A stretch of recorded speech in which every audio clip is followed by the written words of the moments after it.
You're wandering through a small northern town. There's a crisp chill in the air and crunchy leaves are dancing under your boots. You have a hot drink in your hand, a cozy sweater wrapped around your shoulders, and you can smell the apple cider donuts coming from the carnival in the town center. Autumn has arrived. It's the time of high school football games, hay rides, pumpkin picking, and of course, the fall foliage. It's when a quiet, introspective day at the bookstore suddenly feels more appealing, and the cravings set in for a hearty bowl of stew and a warm slice of pie. It resonates with a lot of us, so much so that a huge majority of Americans pick it as their favorite year after year. But what exactly makes it so appealing, aside from the warmth of Thanksgiving and the nostalgia of going back to school? Fall is also tied to things that are not warm or comforting at all. Works of art and cultures around the world call it the start of the dark half of the year. So is it all just idealized and overrated? And if it's not, why are the months known to set off seasonal depression and melancholia, the ones so many people yearn for? On top of that, why do trees spend extra energy to turn brilliant ruby red at a time when most living things are stockpiling for winter? And just for fun, how long has the pumpkin spice latte really been around? Join me as we unravel some of these questions and more, and enter the Codex Legendarium. I'm Shelby Melanson.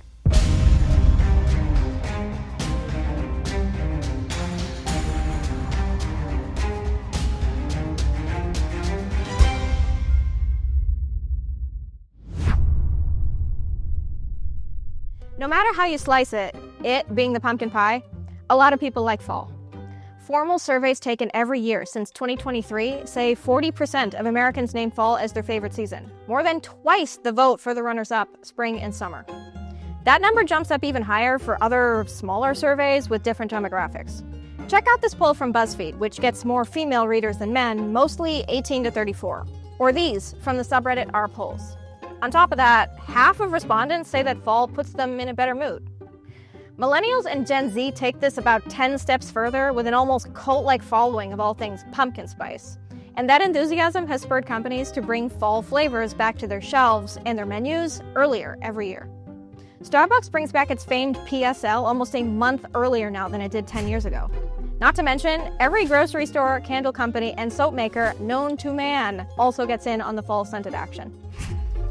But why does the scale tip so strongly toward one season? After all, spring, summer, and winter have their own merits as well. The surveys asked the same question. People cited things like fall foliage, Thanksgiving, and crisp autumn weather. As for how the season makes them feel, words like happy, excited, optimistic, and nostalgic, plus descriptions like comfortable, cozy, and beautiful also came up a lot. Okay, so is that it? Pretty leaves plus good food and nice weather equals case closed? Not even close. But to explain this, we need to explore the science of why it happens, the traditions that shape it, and even a little something about what makes us human. Stay with me. A quick disclaimer.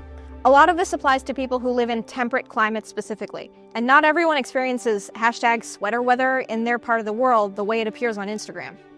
For the purposes of this discussion, we're going to talk about the experience of fall as it happens in places with the full gambit of 4 seasons. First, let's cover the basics. Fall begins every year on the second equinox, a combination of the 2 Latin words equus, meaning equal, and nox, meaning night. In other words, when days and nights are of exactly equal length. This happens around September 22nd or 23rd, when the sun is directly above the celestial equator. Although, don't tell that to the ancient Greeks. They blamed the seasons on Demeter, goddess of the harvest, and her own form of seasonal depression. That's thanks to her daughter Persephone becoming queen of the underworld and spending half the year there with Hades. Native American stories offer similar legends about celestial beings causing the seasons. But something deeper appears when you look at where the astronomical meets the symbolic. The physical reality of equal days and nights is a cosmic representation of balance. Neither light nor dark overpower each other, and nothing is too extreme. Sun and moon, man and woman, hot and cold, action and rest, yin and yang. It even applies to the balance of chemicals in our brains. Essentially, it makes us feel at peace. But even that is just the beginning. Before we get deeper into this exploration, we have to quickly talk about the name discrepancy, fall versus autumn. It's not just a case of old versus new or British versus American. Both terms actually showed up within just a couple hundred years of each other, autumn in the 1300s and fall in the 1500s. Fall comes from one of two terms: fall of the leaf and spring of the leaf. Earlier terms used to separate the cold months from the warm, or the two equinoxes, basically. For some reason, fall fell out of fashion in Britain, and instead the UK adopted autumn from French, which actually came from the Latin autumnus, which means the passing of the year. Now that that's out of the way, let's get into the most dazzling and beloved part of the season, and the mystery of why it actually happens at all. One of nature's most brilliant celebrations of color, when the rolling hills of deciduous tree leaves are blanketed in golden yellow, sunset orange, and fiery ruby red. As a native New Englander myself, I can tell you that the excitement in the air is palpable every year when the tips of the trees start to transform. It's such a favorite that leaf-peeping, or fall foliage tourism, actually brings in $8 billion a year in New England. And websites like Fall Foliage Trackers help predict the peak weekends for it. And it's no surprise why. The Northeast and Canada are maybe the most famous places on Earth for the seasonal display, mostly because forests there are packed with tree species that turn especially bright colors, like maple trees. Another quick side note, New England is famous for fall foliage, but it's far from the only place that gets it. The UK, much of Eastern Europe like Romania, Ukraine, Slovakia, plus Japan, South Korea, Patagonia, and even Iran all get the seasonal display. Okay, fall leaves are beautiful, duh. But what you might not know is that science doesn't actually know why we see the most brilliant versions of the colors that we do. At least not fully, anyway. When the weather cools down, deciduous tree leaves break down their chlorophyll, the molecule that transforms sunlight into sugar and makes them green. As that happens, underlying pigments called carotenoids, or carotenes, can show through. They're what make pumpkins and carrots orange and corn yellow, but when it comes to the vibrant, ruby red, almost purple colors that we see in some species, there's way more to the story. Those appear thanks to an entirely different chemical called anthocyanin. But the thing is, that vibrant color doesn't exist in leaves all the time. It's specifically made in the fall, and it costs the tree a ton of extra energy at a time when most living things are trying to conserve. So why bother to go to the extra effort? The truth is, science isn't 100% sure, though there are a couple of guesses. The most accepted one is that for maple trees, it works a little bit like sunscreen. When the leaves change color, the tree is actually reabsorbing the nutrients that it used to make the leaves in the first place. That energy gets stored away for the next batch of leaves for the coming spring. In order to do that, it has to break down the chlorophyll. That process can cause some seriously strong chemical reactions that, if mixed with sunlight, could actually harm the tree. So the theory is that the bright red color is made to reflect that possibly harmful sun, so the tree can safely reabsorb all of its green goodness. Still, that seems like a lot of extra work. Even more so when you think about how the same leaves that are changing color are actually dying. Here's the thing. The concept of a last hurrah before death, or better yet, rebirth, actually shows up a lot in nature. Chameleons have been seen erupting with color at the moment of their death right after laying eggs. Dying stars explode in stunning, colorful supernovae, only for that same exact cosmic dust to eventually gather and create new celestial bodies. Vibrant reds, pinks, and oranges light up the sky at sunset before nighttime, thanks to light scattering. This even happens with people in a phenomenon called terminal lucidity. We're going to talk about that one in a future episode. All this reminds me of the legend of the phoenix, and how stories say it becomes engulfed in flames right before being reborn. In other words, a celebration of shedding your former self and what's no longer needed as you enter your next phase of life. So not only are the trees actually celebrating right before being reborn in spring, but most of nature is in its own way too. Keep this idea in mind, we'll come back to it later. Let's get into the cultural side and why some actually consider fall the beginning of the year, not the end. First on the list is Rosh Hashanah, or Jewish New Year. It's September or October every year, and traditions feature festive meals and foods with symbolic meaning. For one, pomegranates represent a wish for a year with as many good deeds as the fruit actually has seeds. Well, the use of a ceremonial trumpet made from a ram's horn represents honoring and calling out to God. Yom Kippur begins just 10 days later, and that's all about spiritual renewal.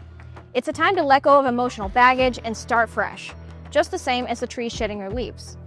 In Ethiopia, New Year's Day is celebrated on September 11th or 12th. It holds deep religious significance based on the New Testament, and it highlights family reunions and traditional foods.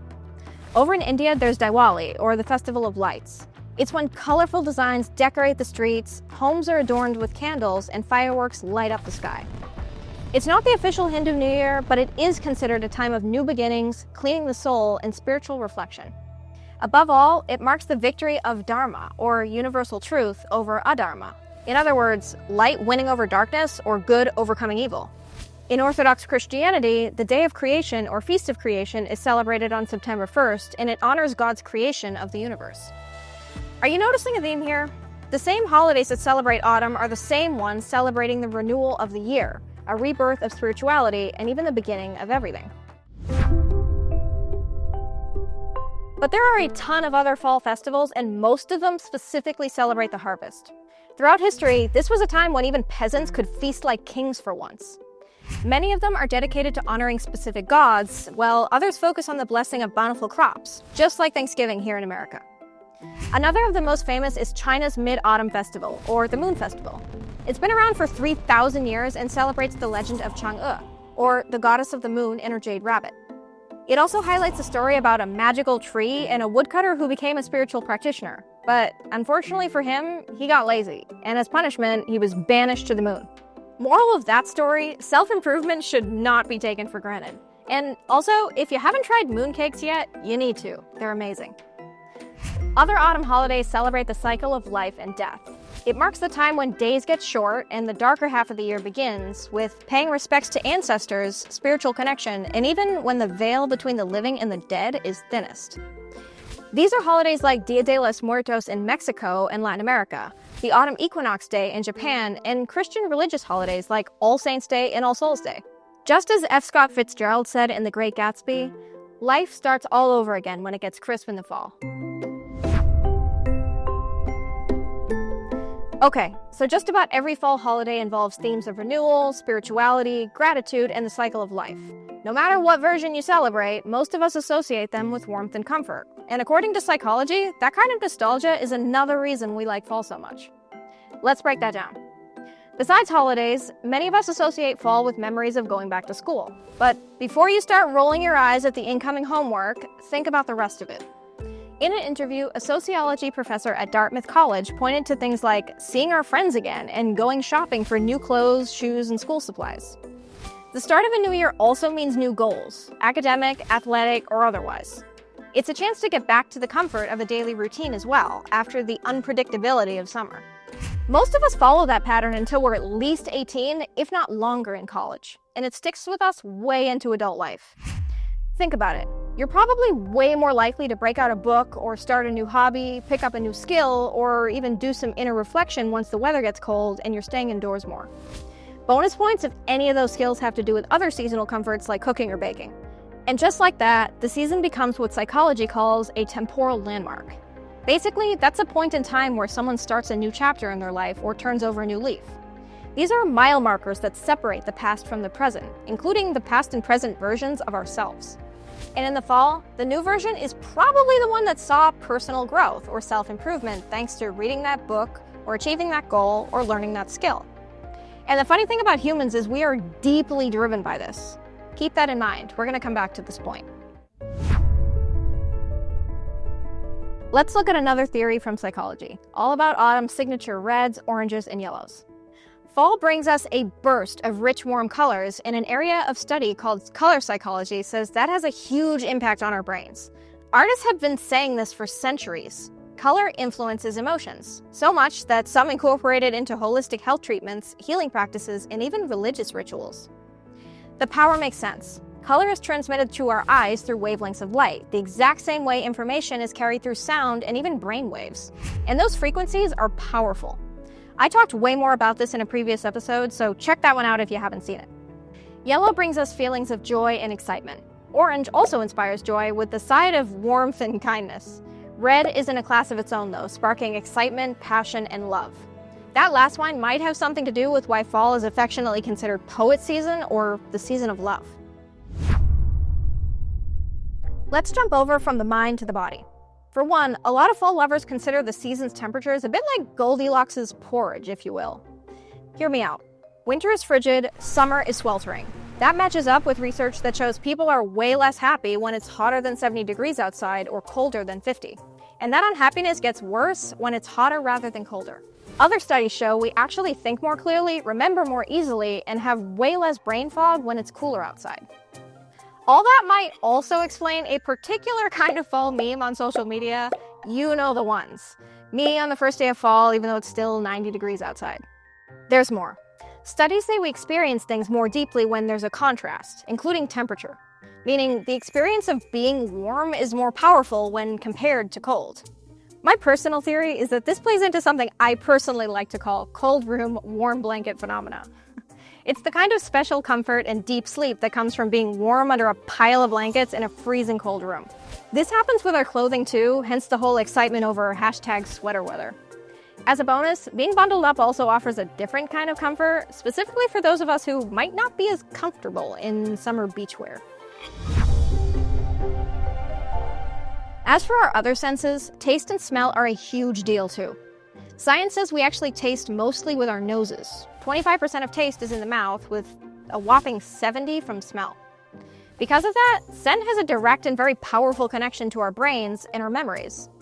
If you've ever caught a whiff of something that instantly transports you into a memory, you'll know exactly what I'm talking about. That means scents like apple, cinnamon, maple, caramel, cardamom, black tea, and of course, pumpkin spice have a direct connection to our nostalgia. And they have for a very long time. A quick fun fact on this, archaeologists actually found pottery shards in Indonesia with an unexpected residue on them, one of the most important flavors in the pumpkin spice blend, nutmeg. It means the plant was probably being used as food as far back as 3,500 years ago, so yeah, the ancients might have also been enjoying PSLs in one form or another for millennia. Which, I'm sorry, that's pretty funny to think about since we now put it in literally everything from baked goods to more unique picks like ravioli, alcohol, and cup noodles. Outside the kitchen, it's in candles, soaps, and some other really goofy ones. See for yourself. Okay, back to the main point here. It wouldn't be a complete discussion of fall without talking about its seemingly contradictory two halves. The warm, inviting side of Thanksgiving and pretty leaves versus the shorter days, gloomy weather, and the culture of something called Melancholia. Just like the equinox, autumn days and temporal landmarks are all themes of change and entering a new phase. Our physical bodies change too. As colder weather sets in, we sleep more, like 3 hours more on average in October. Our hormone levels also get higher, and thanks to that one, CDC data shows that more women conceive children in November than any other month. A few unwelcome changes might include dry skin and shedding more hair, and while pretty leaves might motivate some of us to spend more time outdoors, getting exercise and boosting our moods, that's not true for everybody. Around 5% of us experience seasonal affective disorder, or seasonal depression. And for those that get it, it can stick around for almost 5 months of the year. Hippocrates is considered the first ever to talk about this, and in his day, around the 4th century BC, it was called Melancholia. That term went on to inspire an entire genre of art and literature, all characterized by themes of deep sadness, gloom, and fear. Think the Renaissance, Shakespeare's Hamlet, Bronte's Jane Eyre, or Great Expectations by Charles Dickens. So with half of autumn characterized by darkness and despair, wouldn't that balance out the other half filled with family, flavors, and colors? Wouldn't that downgrade our positive feelings toward the season enough so that it wasn't a standout favorite? For the majority, apparently not. So far we've talked about the psychology, the science, and the traditions, and plenty of them make compelling arguments for why so many people love fall.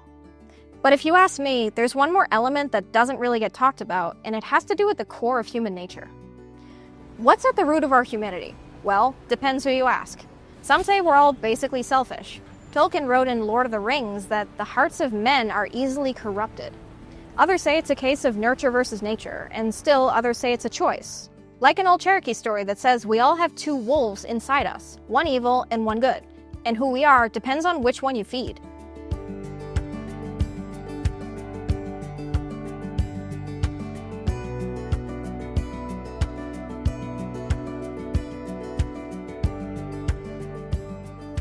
I tend to agree with that interpretation, which also lines up with the teachings of Buddhism.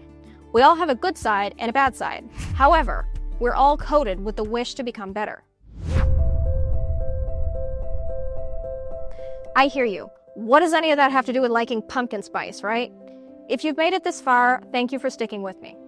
The harmony of the equinox, the psychology of nostalgia, the spirituality of rebirth, the emotion of colors and sensory perception, the tradition of celebrating light over darkness, and the joy of shaking off old baggage, just like falling leaves. They all meet at the same conclusion. Fall is the natural and cultural embodiment of the cycle of life, and how change is inevitable, be it the weather or who we are. But instead of fighting it, autumn invites us and reminds us to embrace change. It teaches us that becoming more mature, gaining wisdom, preparing for the next phase of life, and shedding the leaves that no longer serve us, in other words, personal growth, is actually something beautiful. For many, the colder months are a time for self-reflection. It's a chance to reconnect with our spirituality or even just appreciate the natural world a little more. In the therapeutic process, fall is often used as a metaphor for learning to heal from grief or major life changes. And furthermore, mystically inclined, the poet St. John the Cross talked about the dark night of the soul, a time of hardship that comes before being renewed. It's the process of letting go, to make room for new growth after the snow melts. It's the same reason we love underdog stories so much, and why our favorite characters are the ones that go through major development. Basically, the hero's journey. Emerging victorious from the storm is what makes victory rewarding, and it's what gives us our desire to grow. My theory? That's why autumn speaks to the soul for so many of us, because deep down, it represents the heart of what makes us human, the wish to become better. And the cozy sweaters and delicious foods, those are just a nice bonus. But what do you think? Is fall your favorite season? And if it is, what do you love about it, and what does it mean to you? For the spring, summer, and winter lovers out there, I want to hear from you too. Tell me about your favorites and let me know in the comments. I've gotten so much great feedback and had some really cool conversations with you guys on past episodes already. And if you enjoyed this deep dive into mysteries, myths, culture, and science, drop us a like and subscribe. Thank you.